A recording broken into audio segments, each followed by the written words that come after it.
오늘 우리가 함께 읽은 본문의 말씀은 또 설교에서 자주 들어 보았을, 그리고 또 말씀을 또 읽고 살아가는 저와 여러분들에게도 익히 그 내용은 알고 있을 그런 내용들입니다. 오순절 성령 세례 사건과 연결된 내용이지요. 십자가에 달려 돌아가신 예수님께서 부활하신 후 제자들에게 나타나셔서 자신의 그 살아나심, 제자들에게 말씀하셨던 십자가의 죽음 이후의 부활을 친히 살아나심으로 증거하여 주시고, 또 오늘 제자들에게 1장에서 요한은 물로 세례를 주었지만 너희는 여러 날이 못 되어서 성령으로 세례를 받을 것이다. 그래서 예루살렘을 떠나지 말고 약속하여 준 성령을 기다리라, 이렇게 말씀하시고, 그리고 주님은 제자들이 보는 앞에서 하늘로 올라가시는 그런 내용이 오늘 읽었던 본문 앞에 1장에 나타나고 있다라는 것을 우리가 알고 있을 겁니다. 그렇게 하늘로 올라가신 모습을 본 제자들은 우리가 흔히 이해하고 있는 마가의 다락방이라고 하는 곳에 모여서 이렇게 이해하도록 하죠. 마가의 다락방, 이렇게 이해하도록 하겠습니다. 이곳에 모여서 예수님을 믿는 여러 사람들과 함께 마음을 모아서 기도에 힘썼다, 이렇게 말합니다. 이렇게 기도에 힘쓴 사람들이 약 120여 명쯤 되었다, 이렇게 얘기하고 있고요. 각지에 흩어져 살던 유대인들이 예루살렘에 모이는 유대인들의 큰 명절 중 하나인 오순절이 되었을 때에 그렇게 모여 기도에 힘썼던 그들에게 예수님께서 성천하시기 전에 약속하셨던 그 성령으로의 세례가 그들 가운데 임하는 놀라운 역사가 일어나게 되지요. 성경은 그들이 성령으로 충만하게 되었다라고 말하고 있습니다. 그리고 각각 다른 언어, 즉 각 지방의 방언으로 말하기 시작했다라고 말하는데요. 이 방언은 고린도전서 14장에 나타나고 있는 방언과는 다른 모습이었습니다. 통역함이 따로 필요 없이 각 지방에 사는 사람들이 알아들을 수 있었기 때문에 그렇지요. 어쨌든 예루살렘에 살던 많은 유대 사람들이 바로 이 모습을 보고 어리둥절하였다, 그리고 놀랐다.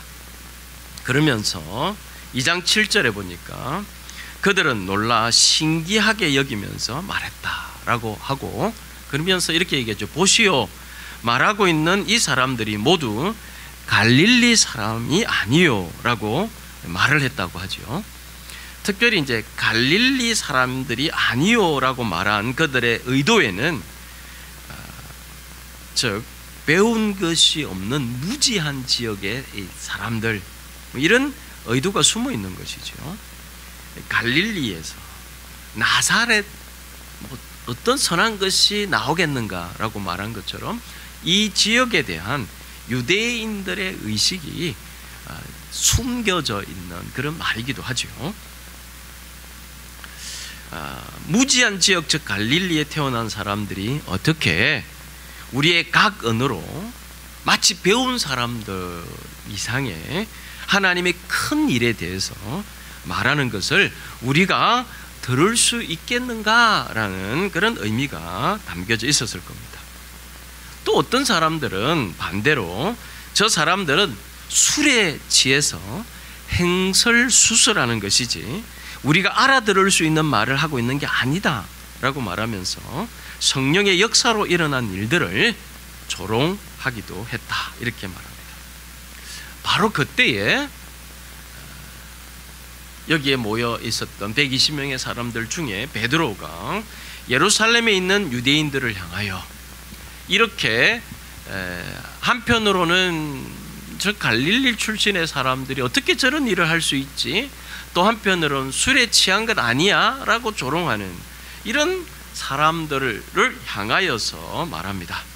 지금 여러분들이 보고 있는 이들에게 일어난 이 모습은 당신들이 생각하는 것처럼 무지한 사람들에게서부터 일어나는 술에 취한 것처럼 이런 게 아니라는 거죠. 하나님께서 구약 성경 그리고 유대인들이 그렇게 기다리고 또 기대하고 소망하고 있었던 예언자 요엘을 통해서 말씀하시는 것이 바로 이루어지고 있는 장면입니다. 이렇게 얘기하고 있는 거죠. 그러니까 약속하신 것이 이루어지고 있는 장면입니다. 그러면서 그들에게 복음을 전하기 시작합니다. 여기서 말하는 복음이란 약속하신 것이 이제 일어났습니다. 여러분들이 보는 눈앞에서 일어나고 있는 것입니다. 이런 얘기겠죠. 그 내용이 뭡니까? 하나님께서 나사렛 예수를 통하여 약속하신 구원의 일을 행하신 겁니다. 예수께서는 마치 버림받은 자처럼 보이셨지만 그 역시 하나님이 정하신 계획을 따라 그대로 이루어진 것뿐입니다. 하지만 당신들은 이 예수를 하나님의 뜻에 따라 이루어진 일이라고 하지만 그러나 이 예수를 무법자들의 손에 빌어 십자가에 못 박아 죽인 것은 부인할 수 없는 사실입니다. 비록 여러분이 예수를 무법자들의 손을 빌어 십자가에 못 박아 죽게 하였고 그리고 이 예수를 멸할 자라 저주받은 자라 이렇게 바라보았지만 하나님께서 이 예수를 다시 살리셨습니다. 이 일에 우리 모두가 증인입니다. 하나님께서는 당신들이 십자가에 못 박은 이 예수를 주님과 그리스도가 되게 하셨습니다. 라고 증언하죠. 수치스러운 저주의 십자가죠.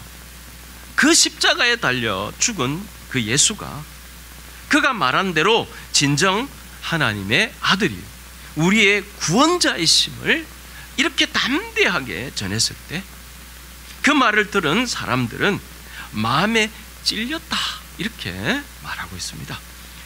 여기서 마음에 찔렸다라는 이 표현은 뾰족한 것으로 구멍이 날 정도로 찌르는 그런 정도의 아픔입니다.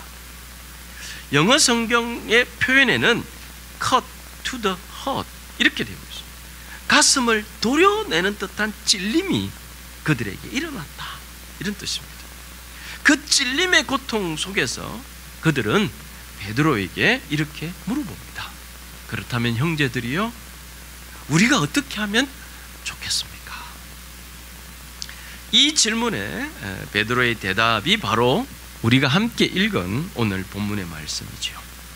38절이죠. 회개하십시오. 무슨 얘기입니까? 당신들이 한 일을 인정하십시오. 받아들이십시오. 그것을 다른 사람들에게 미루거나 부인하거나 하지 말고 바로 당신이 하였다라고 인정하여야 합니다. 라는 의미가 이 회개하십시오 라는 말에 들어가 있습니다. 그리고 여러분 각 사람은 예수 그리스도의 이름으로 세례를 받고 죄 용서를 받으십시오. 그러면 성령을 선물로 받을 것입니다. 이 약속은 하나님께서 부르시는 모든 사람에게 주신 것입니다. 다시 말하면 예수 그리스도를 믿음으로 구원을 받으십시오 라고 선포하고 있는 것이죠. 베드로는 그들에게 회개하십시오, 예수 그리스도 이름으로 세례를 받고 죄 용서를 받으십시오라고 말했는데 그 말을 받아들이고 세례를 받은 사람들은 세례를 받은 것에 그치지 않고 더 나아가 다음과 같은 일이 그들에게 몰두하게 된 일로 나타났다 이렇게 기록하고 있는데요. 42절에 그들은 사도들의 가르침에 몰두하며 서로 사귀는 일과 빵을 떼는 일과 기도에 힘썼다 이렇게 말하고 있습니다. 자, 그들에게 일어난 변화를 정리해 보면 먼저 예수 그리스도의 이름으로 세례를 받고 예수 그리스도를 믿는다고 고백하는 것에 대한 것입니다. 당시 예수 그리스도의 이름으로 세례를 받는다는 것은 예수라는 분을 전적으로 받아들인다는 거예요. 그러니까 그리스도의 이름으로 세례를 받는다는 것은 당시 정황에서는 아주 놀라운 일이죠. 예수 그리스도를 받아들이겠다 이런 뜻이거든요. 이것은 굉장히 위험천만한 일이죠. 왜냐하면 그 예루살렘은 예수를 지금 대적하고 있거든요. 예수를 믿는 자들을 미워하고 있거든요. 그 공동체가 전체가 그렇다는 거죠. 그런데 예수 그리스도 이름으로 세례를 받는다는 것은 그분을 내가 받아들인다는 뜻이니까 얼마나 놀라운 일인가라는 것을 우리가 생각해 보아야 됩니다. 예수라는 이름을 그들의 하나님으로 부르게 됐다는 거죠. 이거는 당시 정황에서는 자신의 인생을 걸어야 될 일이죠. 그 공동체에서는 이런 일이 일어나고 있다는 거죠. 이런 고백으로만으로도 놀라운 변화인데, 이런 고백. 하지만 이런 고백, 신앙적 고백에 그치지 않고 그들은 일상의 삶의 변화로 기꺼이 나아갔다라는 것입니다. 다시 말하면 신앙 고백이 그들을 일상의 변화로 함께 나아가게 하고 있다, 이런 얘기입니다. 자, 그것이 어떤 것입니까? 조금 더 자세히 보면 그들은 이제 율법 교사들이 아닌 사도들의 가르침을 받았다, 이렇게 말합니다. 또 그 가르침에 몰두하게 되었다, 이렇게 말합니다. 그 전까지는 누구의 말에 귀를 기울였겠습니까? 율법 교사들이죠. 그런데 이제 누구의 말에? 사도들의 가르침에. 그것을 지금 예루살렘 안에서 하고 있다. 예루살렘 성 안에서 하고 있다. 이렇게 모여지는 거죠. 자, 여기서 몰두하다는 말은 우리가 조금 살펴볼 그런 단어입니다. 이 몰두하다라는 이 말은 그들의 일상의 다른 일은 다 제쳐두고 오직 이 일만을 했다, 이런 뜻으로 우리를 몰아가는 것이 아니라 우리에게 조금 더 강조하는 것은 어떤 부분이냐면 가르침을 받는 일에 자신을 자발적으로 스스로 헌신하게 되었다, 이쪽으로 좀 더 몰두하게 되었다라는 말의 의미를 보아야 합니다. 몰두라는 말은 스스로 자발적으로 헌신한다, 이런 의미를 우리들에게 보여주고 있다는 것이다 라는 사실입니다. 당시에는 지금처럼 신약 성경이 기록되어 있지 않았죠.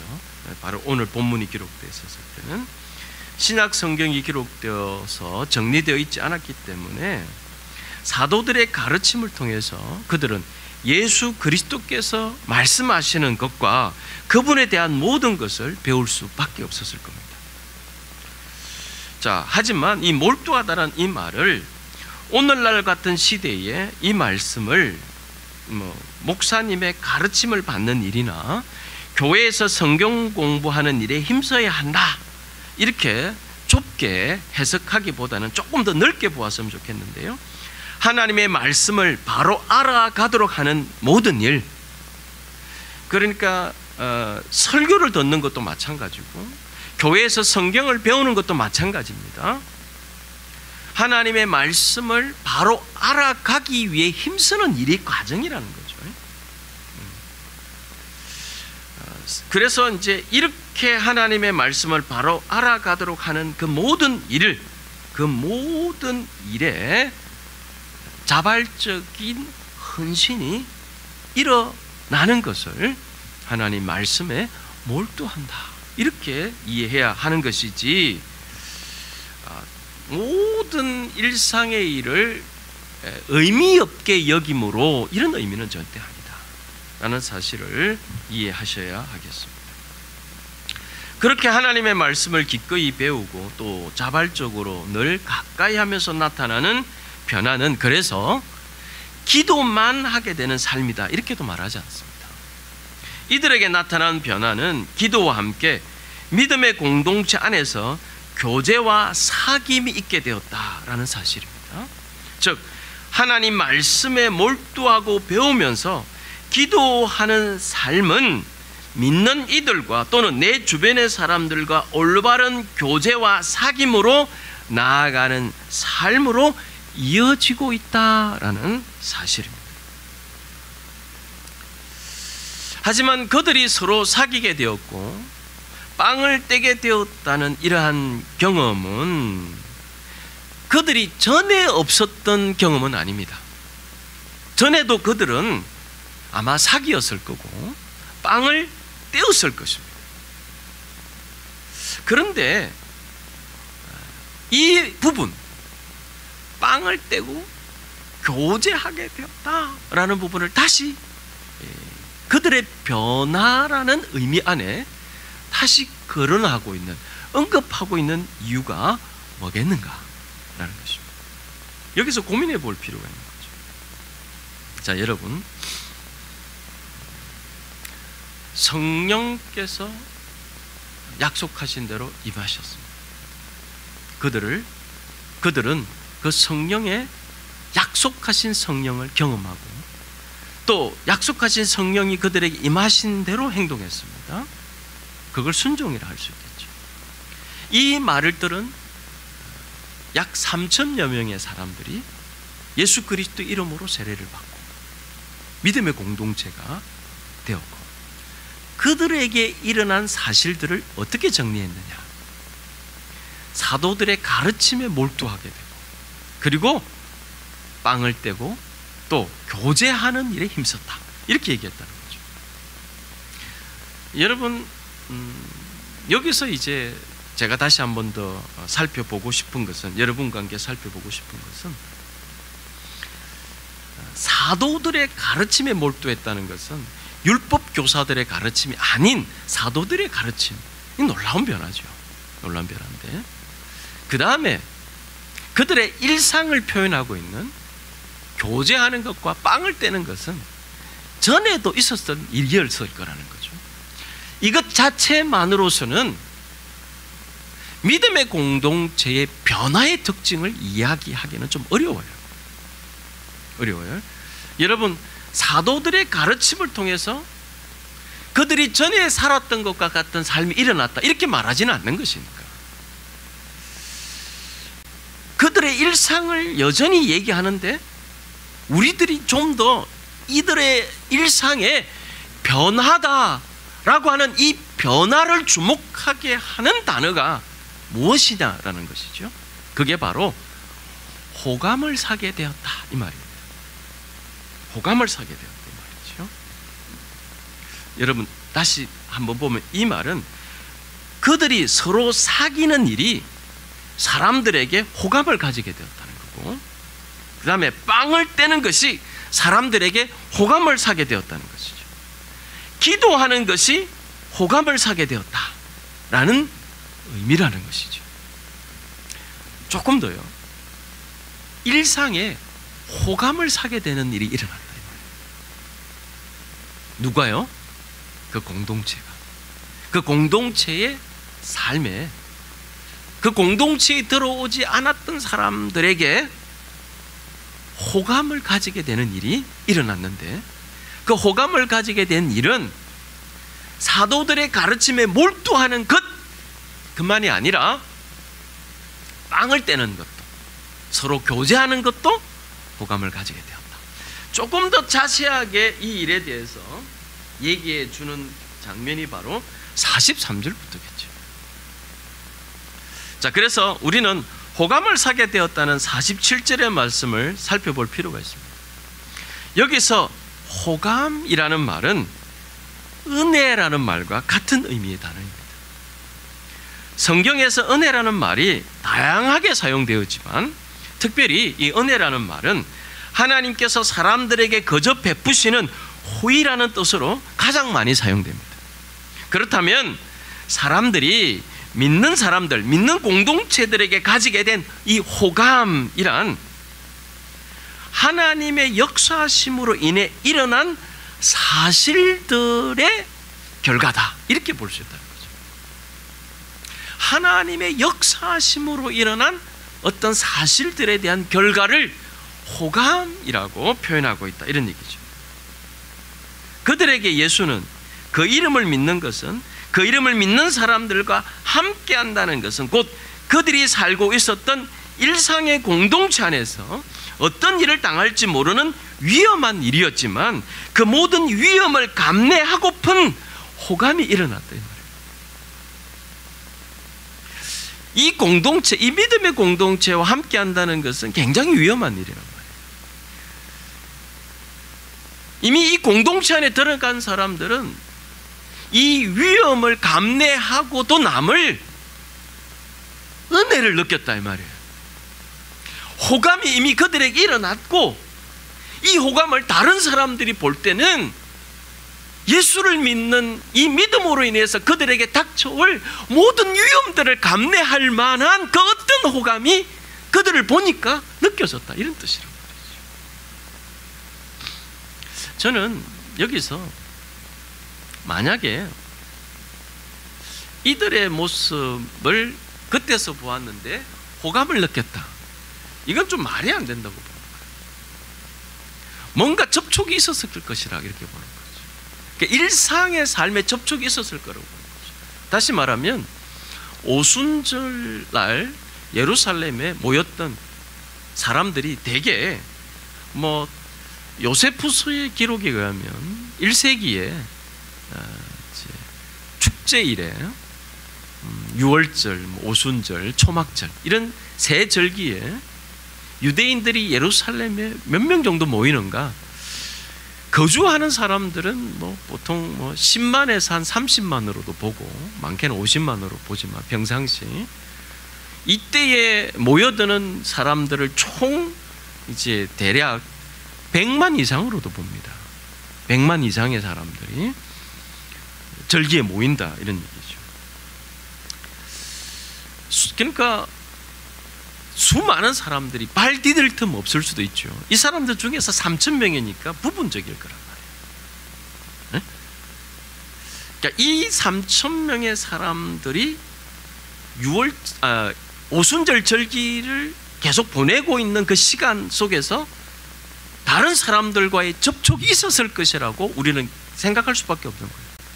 다른 사람들이 이 믿음의 새로운 공동체, 예수 그리스도의 이름으로 모여서 세례받고 교제하고 뜰을 떼는데 그들에게 그 무리에서만 이렇게 가두어져 있었고 그렇게 됐다면 그냥 밖에서 보면 모이는가 보다, 그런가 보다 이렇게 생각했을 건데 호감을 느꼈다라고 하는 이 말은 우리들에게 뭔가 일상의 접촉을 생각할 수밖에 없는 거예요.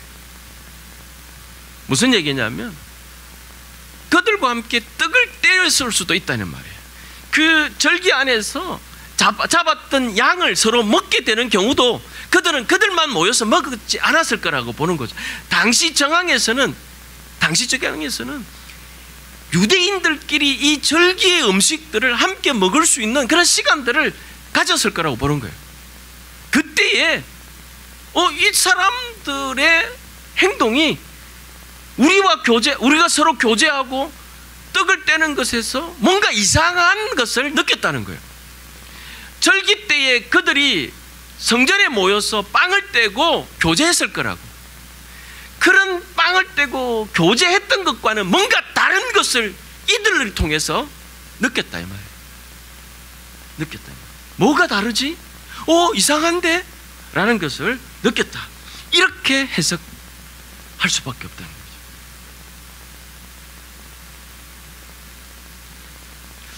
사랑하는 교우 여러분, 신앙을 갖게 되었다는 것은 저는 여전히 우리가 살아가야 한다는 일상은 의미가 없어지고 오직 신앙을 한다는 것만이 의미를 가진다고 생각하지 않습니다.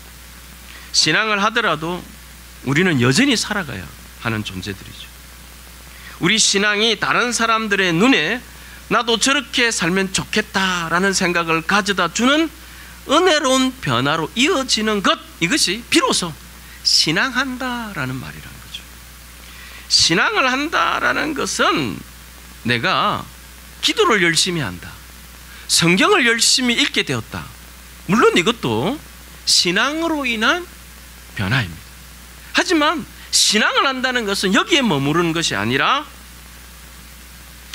다른 사람들의 눈에 나도 저렇게 살면 좋겠다라는 생각을 가져다 주는 삶의 은혜로운 변화로 이어진다는 사실을 기억할 필요가 있습니다. 여기서 우리는 초대 교회에 일어났던 이런 변화가 서신서에서 보였던 이방인에게도 똑같이 일어났다라고는 볼 수 없습니다.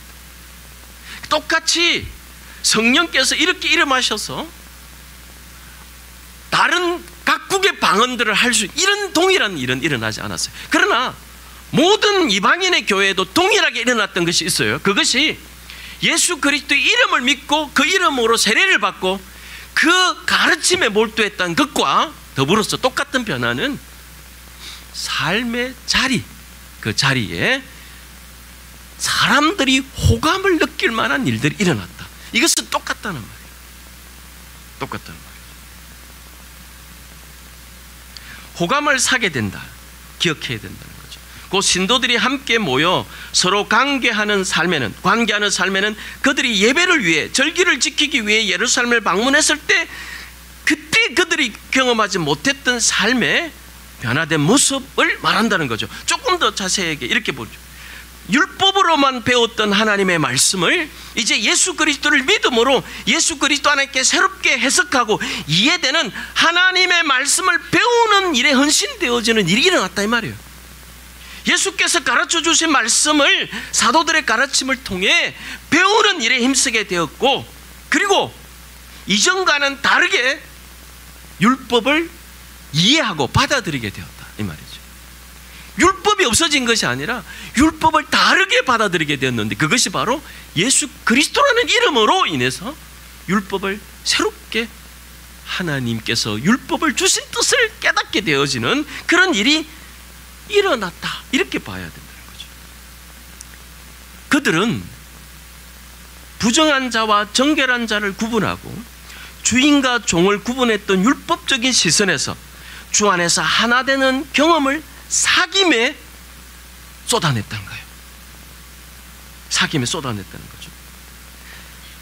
강도들의 구례를 만드는도다 라고 했던 그 예루살렘을 이 믿는 사람들이 사귀는 일로 인해서 이 예루살렘이 원래 하나님을 어떻게 섬겨야 되는가라는 삶의 모습들을 경험하도록 하는 그런 변화를 사람들이 보게 되었기 때문에 그것을 호감을 샀다, 이렇게 볼 수 있다는 거죠. 조금 더 당시 사람들이 사람 취급도 하지 않았던 죄인들에게조차 예수님께서는 구분하지 않으시고 함께 빵을 떼고 함께 식사하셨던 그 모습 그대로 그들은 차별 없이 빵을 떼고 서로 사귀는 일에 헌신했다. 이전과 다른 교제를 그들을 통해서 보게 되었다라는 것이죠. 그리고 그들은 예수 그리스도 이름으로 기도하게 돼요. 다시 오실 예수 그리스도를 기다리며 기도하게 되었다는 것이죠. 예수님이 바로 하나님의 아들이심을 믿었기 때문에 그들의 기도는 이제 이전과는 다른 기도가 되었다는 겁니다. 이렇게 그들은 이전과 별다를 것 없는 것 같은 일상에서 예수 그리스도의 이름으로 말씀을 배우는 일, 예수 그리스도의 이름으로 다른 사람과 교제하고 빵을 떼는 일, 그리고 예수 그리스도의 이름으로 기도하는 것으로 자신의 모든 삶의 것들에 새로운 의미를 부여하게 되었고, 이것이 다른 사람들에게 호감을 사게 된 일이었다는 사실입니다. 그래서 우리에게 성령의 역사가 일어나면 제일 먼저 변하는 것이 바로 이런 일상의 의미가 예수 그리스도의 이름으로 새로워지는 것이며, 예수 그리스도의 가르침 곧 성경을 통해 우리의 일상에 전에 없던 새로운 의미가 부여되게 되는 것이라고 저는 확신합니다. 이 새로운 의미 부여가 어쩌면 하나님께서 창조하실 때 가지셨던 보시기 심히 좋으셨던 모습을 비로소 이 믿는 자들의 삶의 변화를 통해서 실천되어지고 있는 것이다, 이렇게 말씀드릴 수 있는 겁니다. 오늘 설교 제목은 미움받을 용기라는 책으로 한국에서 유명한 아들러 심리학에 대해서 기시로 이치로가 강연했던 내용을 책으로 출판했는데, 그 책 제목이 바로 아무것도 하지 않으면 아무 일도 일어나지 않는다였습니다. 저는 개인적으로 미움받을 용기라는 책을 참 감명 깊게 읽었던, 신앙적 서적을 감명 깊게 읽어야 되는데 이 책도 저한테는 상당히 감명이 있었습니다. 미움받을 용기라는 책을 오래전에 읽었는데 그런 기억이 납니다. 그래서 그런 기억도 있고 해서 또 이 책 제목이 참 인상적이어서 많은 기대로 이 책을 읽었던 것 같습니다. 저는 책 제목이나 저자나 출판사의 의도를 말하려고 하는 것은 아니고 이 책 제목이 내용보다 더 기억에 남아서 오늘 설교에 있어서 가장 적절한 제목으로 이 제목을 사용했던 겁니다. 아무것도 하지 않으면 아무 일도 일어나지 않는다, 이 말이 2024년을 이제 시작하는 1월에 제게 큰 도전을 주었던 거죠. 우리에게 일어나는 성령의 역사는 우리가 무언가를 열심히 한다고 해서 일어나는 것은 결코 아니지만 그렇다고 우리가 힘써야 할 일이 있다는 사실을 잊지 않아야 한다.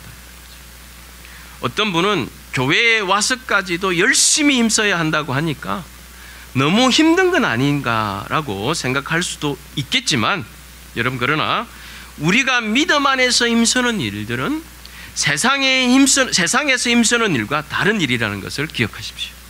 믿음 안에서 하나님의 말씀을 따라 힘쓰는 일은 우리를 소진하게 하고 힘들게 하지 않고 우리를 새롭게 하고 오히려 새 힘을 얻게 하는 원동력이 된다라는 사실.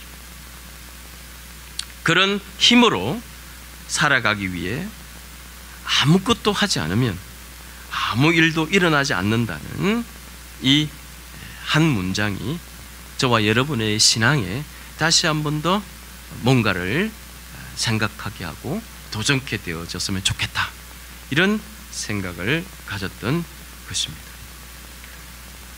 사랑하는 교우 여러분, 예배하지 않으면 예배를 통한 은혜를 기대하기 어렵죠. 기도하지 않으면 기도를 통한 하나님의 약속을 경험하기는 어렵죠. 교제하고 떡을 떼는 일을 이 신앙 고백으로 나아가서 참여하지 않으면 그 사귐과 빵을 떼는 일을 통하여 우리의 일상을 호감 있게 하셔서 당신의 살아나심을 바로 그 모습들을 통해서 여전히 증거하시고자 하시는 하나님의 은혜를 맛보며 살기는 어려운 것이죠. 주께서 저와 여러분들에게 은혜 베푸시기를 바랍니다. 주님을 더욱더 사랑하게 되시는 은혜가 있게 되시기를 바랍니다. 주님의 약속하신 자리로 나아가십시오. 하나님이 하실 겁니다. 기도하겠습니다.